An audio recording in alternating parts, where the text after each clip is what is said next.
Africa Media Live TV. Kindly subscribe to our YouTube channel to get updated on the trending gist, latest news all over the world.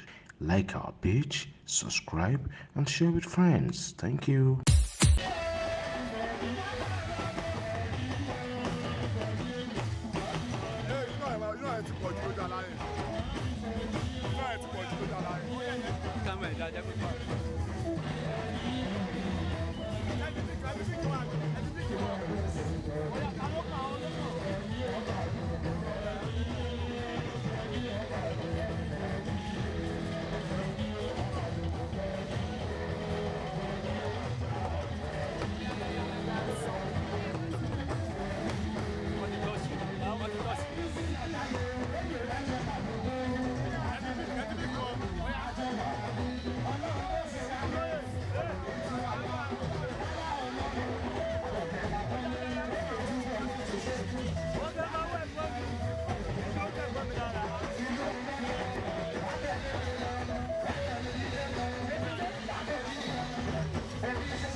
Africa Media Live TV. Kindly subscribe to our YouTube channel to get updated on the trending gist, latest news all over the world.